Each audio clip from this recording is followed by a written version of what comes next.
Good evening and thank you for joining us. We begin tonight with domestic air travel taking off across Canada and more people choosing to fly closer to home this spring. It comes as airlines expand their domestic networks, and as CTV's Josh Marano tells us, it's giving travelers more options to explore everything this country has to offer.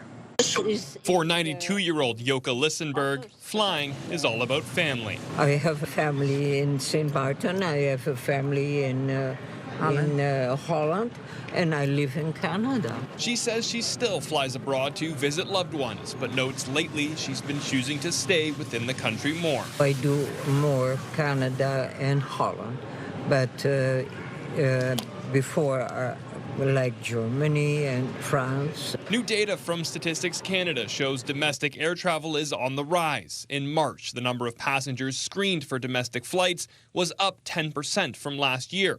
At the Ottawa airport, more than 289,000 passengers traveled domestically in March, the highest March total in 5 years. A segment of Canadians that basically are saying, I'm not going to the U.S. for a lot of reasons, so they are staying domestic. Airlines now introducing more flights to Canadian destinations, including Porter, offering new flights out of Ottawa to Windsor and Sudbury, launching this weekend. The increase in domestic travel also coming at a time with airfares rising sharply, some airlines adding fuel surcharges tied to rising oil prices due to the ongoing war in the Middle East. Bottom line, they are staying within Canada because the prices or the surcharge is going to be relatively a lot less than it would be if they were traveling internationally. And while travelers note they feel the increase and some changes to service, that demand continues to build. Living in the Caribbean, we notice a lot more Canadians coming to visit us too. The interest in places outside of the U.S. definitely has increased. For Lissenberg, she says while she doesn't like busy airports, she enjoys seeing more people traveling like herself. Happy that they are in the country flying with Canadians. Josh Marano, CTV News. Meantime, bankrupt discount carrier Spirit Airlines is shutting down after failing to secure creditor support from the U.S. government. As many of you have reported, this morning at 3 a.m., Spirit Airlines ceased operations. So what that means is Spirit does not have airplanes in the air flying as of this morning. Also, their call centers are closed and they don't have staff at ticket counters. So if you have a flight scheduled with Spirit Airlines, don't show up at the airport. There will be no one here to assist you. This marks the industry's first casualty linked to the Iran war. The collapse is from the doubling in jet fuel prices amid the conflict. U.S. President Donald Trump has proposed $500 million to save Spirit despite opposition from some of his closest advisors and many Republicans in Congress. Now, no U.S. carrier of Spirit's size, which accounts for 5% of all U.S. flights, has liquidated in 2 decades. All right, we'll take a look at what's happening weather-wise here in the capital. Nice shot of the Rideau Canal there behind me from earlier this evening. Again, we've got a live look here through our Centennial Glass sky cam.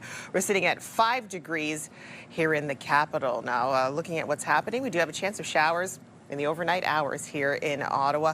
Mainly cloudy. It's going to be like that for the better part of the week here. So on Sunday, mainly cloudy, some more chances of showers rolling in on Monday. For the next 24 hours, looks like we could hit a high of 12 degrees. Again, mostly cloudy, what we were looking at throughout the capital region. And here we're sitting at 5 degrees with a chance of showers in the overnight hours again. Well, a stretch of Highway 7 near Perth was closed after a multi-vehicle crash. Ontario Provincial Police say a propane truck and a passenger vehicle collided on the highway shortly after 2:30 this afternoon. One person was taken to hospital with unknown injuries. The highway was closed between Leach and Tyson roads as police conducted their investigation. An OPP officer who was killed in a collision on the 401 earlier this week will be laid to rest next week, Wednesday. Sergeant Brandon Malcolm died in the single-vehicle motorcycle crash on the 401 in Cobourg on Monday. The OPP Association has now shared the plans for his funeral. It will be a private service held on Wednesday morning at the Cobourg Community Centre. Malcolm joined the OPP in 2020 and served as a member of the service's Golden Helmets Precision motorcycle team. Well, it's a locally owned discount store right here in the heart of the ByWard Market. And this weekend, the first ever Giant Tiger store celebrating its 65th anniversary. CTV's Natalie Van Rooy has details from its flagship location. A crowd of shoppers celebrating 65 years of Giant Tiger in the ByWard Market of Ottawa. The anniversary party highlighting the flagship store in Canada for the discount retailer. Customers always want to save and they always want an amazing deal. It's always in style. Shoppers lining up to get a free gift card and treats. Honestly, I just love Giant Tiger. I'm just looking around and browsing. I got a nice gift card outside in honor of the birthday, the 65th birthday. Kids taking part in face painting and posing with the company mascot. Ottawa Mayor Mark Sutcliffe presenting a plaque proclaiming May 3rd Giant Tiger Day. Great local business, a great family business that was started by Gordon Reed. So many people have been coming here over the years, and it's just a great example of a local business success story. So we're very proud of Giant Tiger and everything they've done for the community. Municipal, provincial, and federal dignitaries here to honor the business. Staff also presenting a check to the Ottawa Art Gallery to show support during the milestone. While this was the first Giant Tiger location in Canada, the brand has since expanded to more than 250 locations over the years. For more than 6 decades, this store offering a variety of goods from clothing to home essentials to food. You can't get a better value for your dollar. It's nice to see a business still has their doors open in this economy today. We did get the gift. I also got the gift card. We were just more excited to see that a store wanted to reach out to the community. Staff putting forward a mandate of price matching and discounts. Well, I feel proud working here, first of all, because this is the first store. Each store location is locally owned and operated, including right here in the ByWard Market. Natalie Van Rooy, CTV News. In Northern Super League action, Ottawa's Rapid FC hosted their home opener today against Calgary's Wild FC at TD Place Stadium. Well, she makes runs off the ball that allows freedom for her other teammates. Oh, what a giveaway! And Ottawa's Kira Mellenhurst catches the Wild defense sleeping. That's her second goal of the match to make it 4-2 en route to the 5-2 final and their first win of the season. They're now at 1-1. The Rapid play their next 3 games at home starting on Wednesday when they'll host Vancouver's Rise FC.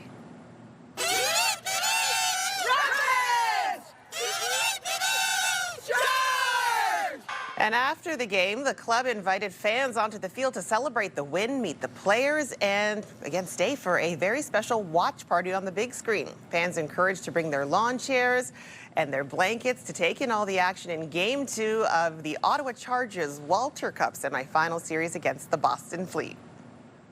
And the Charge welcoming that support from the capital as they face off in Game 2 on the road. Ottawa dropped Game 1 in Boston on Thursday and looking to even the series in this first round semifinal. Brought into the plan at that point. High shot, score from the blue line. Rania Savalainen lets it rip. And the Charge off to another good start, just like they did in Game 1, opening up the scoring with a goal. Now, Rania Savalainen, that's her first career playoff goal, puts Ottawa up 1-0 midway in the first. Then in the second, Ottawa up by 2 in the dying seconds. Boston, they get one back. It's 2-1 heading into the third. Then late in the third period, Boston pulls their goalie for the extra attacker, and the Charge capitalize on the empty net. 3-1 is your final. The series now moves to the capital and the Canadian Tire Centre for Game 3 on Friday and Game 4 on Sunday. Puck drop for Game 3 is set for 7 o'clock. Right after the break, we'll take a look at your extended forecast. Plus, weekend work is wrapping up on the O Trains Line 2.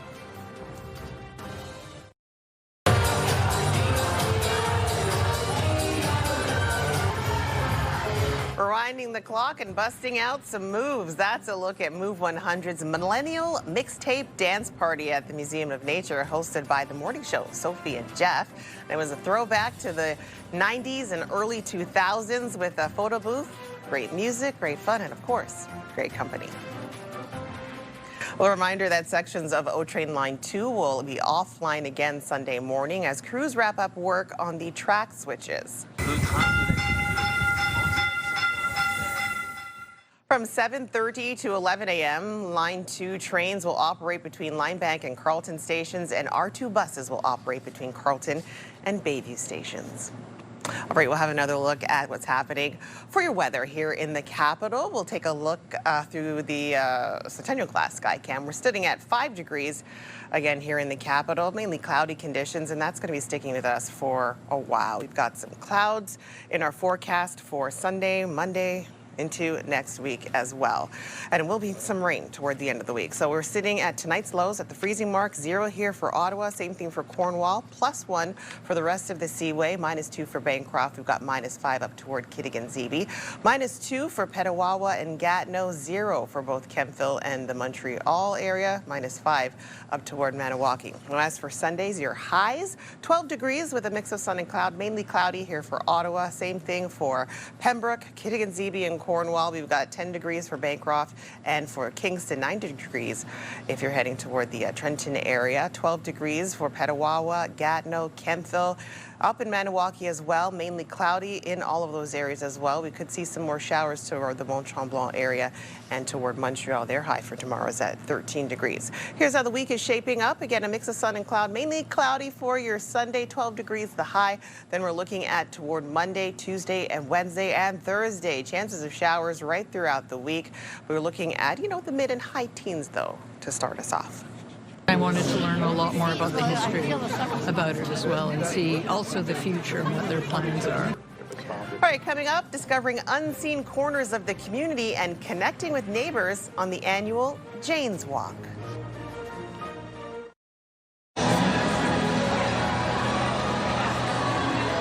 613 Flea generally returns outdoors when the weather warms up, but it remained inside today. But that could change in 2 weeks when it's back on May 16th. But still, hundreds of people flocked to the market on Saturday looking to look through some of a wide range of homemade goods, vintage clothing, food, and of course, one-of-a-kind finds. Exploring the capital's past, present, and future on foot. Hundreds of people explored some of the region's historic neighborhoods at this year's Jane's Walk in Ottawa and Gatineau. CTV's Camille Wilson has more.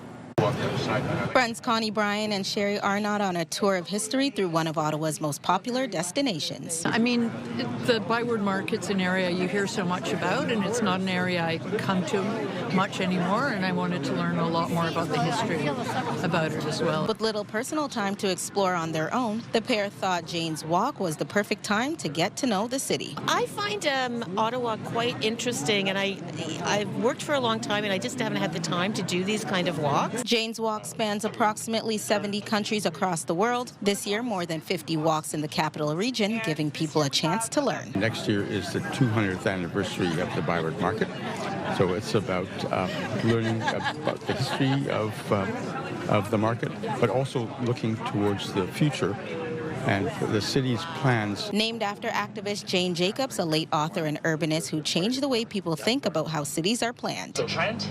Over in Ottawa's Chinatown, walking leader Don Kwan leading the pack, learning about design, culture, and history. I have very deep roots in Ottawa's Chinatown, being born and raised here. My family immigrated in the 1920s, so I have very tangible links to Canada's past, and I love doing these tours. For some, it's bringing them back. I do have a sort of fond memory of when I was in high school. We did a field trip here. We did an urban study where we walked the length of Somerset Street. I have this memory from like 40 years ago of walking Somerset Street, and so this is revisiting that Somerset adventure. Jane's Walk is a festival of walking tours that encourages people to get out and hit the streets in honor of Jane Jacobs, and it's really more of a walking conversation. A chance for old friends to reconnect. She was standing beside me the entire time, and suddenly she heard my voice, and she's like, oh God, we haven't seen each other, I would say, in at least 10, 15 years, at least. So, so hopefully we'll go out for coffee. Camille Wilson, CTV News. So where we put light is where we give a lift, and where we put shadow, we create hollows, and it's all an optical illusion. Up next, the story of a Montreal-based makeup artist's love for her passion despite personal and physical challenges.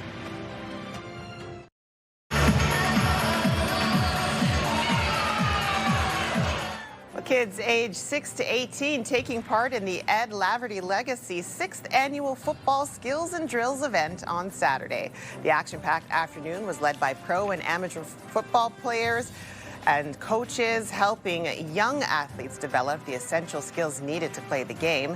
And funds raised from the event go to youth in sport, helping young athletes access equipment and opportunities to play. A Montreal-based makeup artist discovered she was losing her vision, but was motivated to continue her craft. CTV's Lauren Fernandez has her story. What's the weather today? Expect rain today. At first glance, you probably wouldn't notice anything different about Miriam Gani. She uses a smartphone, text bro, and makes coffee like a barista. Ta-da! But she's had to develop some tricks after she started to lose her sight at 21. I probably have 15% sight left. He said, you have RP, retinitis pigmentosa. It's confirmed. It's a genetic condition. There's no cure. It's a devastating diagnosis for anyone, especially a makeup artist. Well, what am I supposed to do? Like, I'm supposed to be losing my sight, but I'm not fully blind, but I'm a makeup artist. I felt like a total fraud. But Gani refused to give up on her passion. Instead, she looked for solutions. One of them was to create her own makeup method, using a triangle tool like the one we all had in math class.